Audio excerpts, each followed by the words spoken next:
Hello les amis, j'espère que vous allez bien. Donc aujourd'hui dans cette nouvelle vidéo, je vais vous parler des 6 catégories d'actifs à acquérir.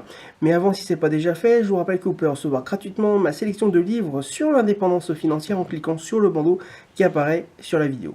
Donc effectivement aujourd'hui je vais vous parler donc en fait des 6 catégories d'actifs à acquérir, puisque lorsque l'on veut s'enrichir, en fait le but de l'enrichissement, et bien en fait c'est d'acquérir le plus d'actifs possible, en fait, et je vous rappelle, si vous ne savez pas ce qu'est un actif, eh bien c'est en fait un bien qui s'apprécie dans le temps et où, hein, parce que ça peut être et où, et puis qui vous permet en fait de gagner de l'argent, puisqu'effectivement vous pouvez également acquérir un bien qui se déprécie dans le temps, mais qui vous apporte de l'argent, comme par exemple une voiture, par exemple en la louant. Tout simplement comme moi je fais un petit peu, j'en ai déjà parlé dans une vidéo précédente, que vous pouvez donc voir en cliquant sur le bandeau qui apparaît sur la vidéo. Donc effectivement, le but donc c'est d'acquérir des actifs d'acquérir le maximum d'actifs qui rapportent de l'argent et qui, si possible, s'apprécient dans le temps. Et donc plus vous en accumulerez, et ben en fait plus vous vous sentirez riche. Mais effectivement, quels sont les vrais actifs que vous pouvez accumuler? Alors en fait, il y en a 6 des catégories d'actifs, donc je vais vous les faire découvrir donc, dans cette vidéo donc aujourd'hui. Alors la première catégorie d'actifs, c'est les entreprises automatisées. Par exemple, celle d'Internet, par exemple un blog ou un site Internet que effectivement vous pouvez entretenir, que vous pouvez gérer et qui vous permettra ensuite de faire de l'infoprenariat par exemple, c'est-à-dire par exemple créer des formations payantes et que qui vous permettra de monétiser en fait tout simplement votre site internet ou votre blog et ensuite une fois que les formations sont créées, vous pouvez les automatiser, enfin vous pouvez automatiser la monétisation tout simplement en créant ce qu'on appelle un tunnel de vente, c'est-à-dire en automatisant en fait tout simplement la vente de ces formations. Donc ça c'est un exemple. Donc les entreprises automatisées, notamment par internet, c'est un actif qui en fait s'apprécie dans le temps, tout simplement parce que le chiffre d'affaires augmentant, forcément la valeur de l'entreprise augmente et elle vous rapporte de l'argent tous les jours, donc grâce aux formations rémunérées. Enfin, aux formations payantes surtout. Ensuite, deuxième catégorie d'actifs, c'est les actions en bourse, notamment avec les dividendes. Donc là, c'est plutôt simple. C'est qu'effectivement, il vous faut acheter le maximum d'actions en bourse qui ont tout simplement, qui rapportent des dividendes, qui donnent des dividendes. Plus le rendement est important et plus, plus vous vous enrichirez rapidement finalement. Donc ça, c'est la deuxième catégorie d'actifs. Les actions en bourse, c'est très simple. Vous achetez une action à 10 euros, elle verse 1 euro de dividende tous les ans, vous vous enrichirez d'1 euro sans rien faire, donc tous les ans. Et bien sûr, plus vous les accumulez, et plus vous vous enrichirez vite et de plus en plus. Ensuite, troisième catégorie d'actifs, il y a les obligations. Alors en fait, les obligations, en fait, c'est le prêt aux États contre petits intérêts.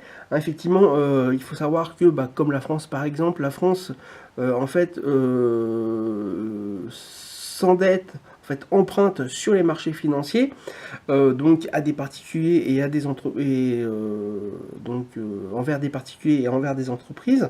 Donc c'est-à-dire le particulier et les entreprises en fait versent de l'argent donc à l'État, donc sous forme d'obligations. Donc l'argent est transféré en obligations, comme pour des actions en bourse d'une entreprise. Lorsque vous achetez une action en bourse, l'action est à vous et vous avez donc les dividendes qui sont la rémunération. Là c'est pareil avec les obligations, sauf que c'est par rapport à l'État, c'est plus une entreprise. C'est-à-dire qu'un particulier ou une entreprise achète donc des obligations qui sont en fait de la dette d'État. Et donc vous recevez une rémunération qui est l'intérêt et selon le risque de l'État, c'est-à-dire par exemple son endettement, enfin en tout cas le risque de remboursement, c'est-à-dire que plus il va être compliqué, plus je dirais la situation financière du pays est dégradé, et plus l'intérêt, le taux d'intérêt est fort, et plus c'est rémunérateur pour vous, mais plus vous avez de risques en fait de perdre vos obligations tout simplement. Donc voilà un petit peu comment ça fonctionne.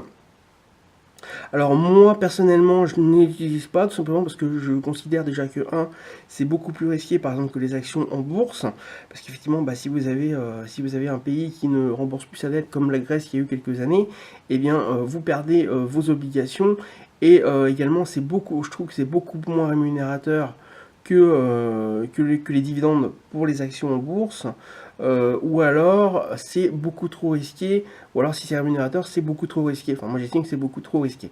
Donc c'est pour ça que moi j'utilise pas les obligations, mais rien ne vous empêche de les utiliser. Donc pour vous donner une idée, euh, donc vous avez plusieurs taux d'intérêt par obligation. Par exemple, parce qu'effectivement les obligations, le système, c'est que vous achetez aujourd'hui, par exemple aujourd'hui, tous les ans, le pays va vous donner donc une rémunération, donc des intérêts. Par contre, vous récupérez votre argent qu'au bout d'un certain temps. Donc c'est au bout de 10 ans, 20 ans, 30 ans, 50 ans, enfin il y a plusieurs durées. Et donc voilà, donc c'est effectivement, ça bloque pendant très longtemps également l'argent, tout simplement. Et en plus, effectivement, si par exemple vous prenez des taux, si vous prenez des obligations par exemple à 50 ans, c'est beaucoup plus, les intérêts sont beaucoup plus importants, enfin ils sont plus importants, parce qu'ils sont pas beaucoup plus importants, mais ils sont plus importants. Mais par contre, effectivement, eh bien, vous avez pendant 50 ans, vous risquez de perdre votre obligation à tout moment, si le pays, en tout cas, fait défaut de paiement. Donc voilà un petit peu ce que je pense des obligations. Ensuite, vous avez donc les biens immobiliers par leur location, que ce soit location en nu, location classique, on va dire, location saisonnière ou autre. Donc effectivement, là, c'est très simple à comprendre. Vous achetez un bien immobilier, quel qu'il soit, vous le louez, et bon, forcément, vous touchez un loyer. Donc votre bien immobilier augmente, enfin généralement augmente, sa valeur augmente, et vous touchez des loyers qui vous permettent tout simplement de vous rémunérer, et surtout de gagner de l'argent et de vous enrichir. Ensuite, vous avez donc une cinquième catégorie d'actifs, qui est les reconnaissances de dette. Effectivement, on n'en parle pas beaucoup, mais il faut savoir que vous pouvez prêter par exemple de l'argent à un ami ou à un membre de votre famille, et rajouter donc dans cette reconnaissance de dette, c'est-à-dire vous mettez d'accord par écrit, donc avec une reconnaissance de dette, sur le montant que vous versez, et le montant que l'ami ou le membre de la famille vous reverse. Et vous pouvez rajouter des taux d'intérêt. Par exemple, si vous prêtez 1000 euros à un ami, rien ne vous empêche de rajouter 3% d'intérêt à la fin, lorsque l'ami vous aura remboursé. Et au lieu tout simplement d'avoir 1000 euros qui revient, vous allez avoir 1030 euros, c'est-à-dire 3% de plus sur ces 1000 euros. Également, vous n'êtes pas obligé de le faire à un ami ou une famille, parce que des fois c'est un petit peu délicat en fait de demander des intérêts, et des fois aussi des reconnaissances de dette, à un ami ou à un membre de la famille. Mais il existe des sites internet où vous pouvez tout simplement prêter de l'argent entre particuliers, et tout simplement, comme l'exemple de tout à l'heure, c'est-à-dire prêter 1000 euros à une personne, donc par contrat en fait finalement, et vous avez un taux d'intérêt qui est adossé à l'argent que vous prêtez, et donc vous n'aurez pas 1000 euros qui va vous être donné, vous aurez 1000 et quelques euros selon le taux d'intérêt. Donc vous avez par exemple, vous avez plusieurs sites internet sur la toile. Moi celui que j'ai vu qui s'appelait surtout prêtentreparticuliers.com, qui avait l'air d'être pas mal. Donc après, si vous êtes intéressé, vous pouvez aller jeter un coup d'œil sur ce site internet. Ensuite, dernière catégorie d'actifs également à acheter, qu'on ne pense pas souvent, c'est les droits d'auteur. Alors quand on parle des droits d'auteur, on parle de musique, de livres et de brevets surtout. Donc voilà, donc par exemple, vous êtes l'auteur d'une musique, et vous la mettez en vente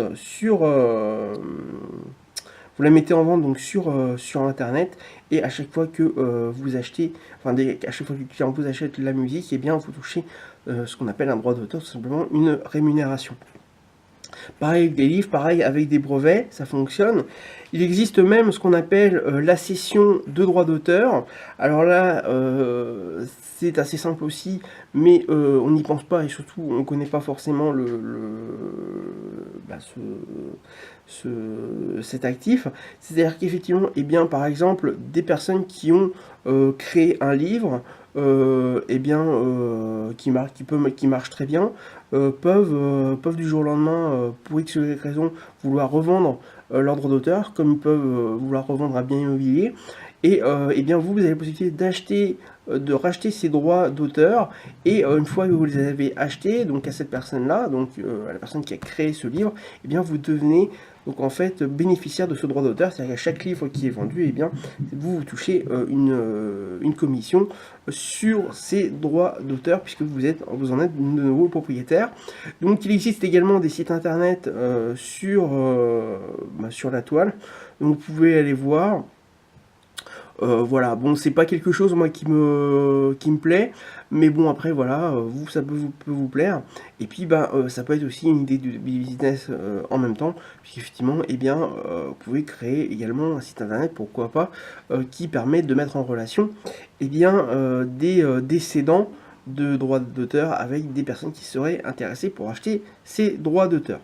Donc voilà pour ces catégories d'actifs. Alors bien sûr, une fois que vous avez acheté ces actifs-là, eh bien vous n'avez quasiment plus rien à faire à part attendre le fruit de vos investissements, puisqu'effectivement que ce soit les droits d'auteur, les biens immobiliers, alors les biens immobiliers, bon, enfin on recherche en amont, mais une fois que vous commencez à toucher les loyers, vous n'avez plus grand-chose à faire. Donc que ce soit les obligations, les actions en bourse par exemple, et même les entreprises automatisées, une fois qu'elles sont automatisées, eh bien ça tourne tout seul. Donc une fois que vous avez acheté en fait la plupart de ces catégories d'actifs, eh bien vous n'avez plus rien à faire, vous n'avez plus qu'à attendre le fruit de vos investissements. Donc voilà un petit peu pour cette vidéo. Donc je vous rappelle, si ce n'est pas déjà fait, que vous pouvez recevoir gratuitement ma sélection de livres sur l'indépendance financière en cliquant sur le bandeau qui apparaît sur la vidéo. Je vous rappelle également que vous pouvez vous abonner à la chaîne YouTube en cliquant sur le bouton s'abonner qui est sur la vidéo, afin d'être prévenu lors des prochaines publications, donc en fait des vidéos.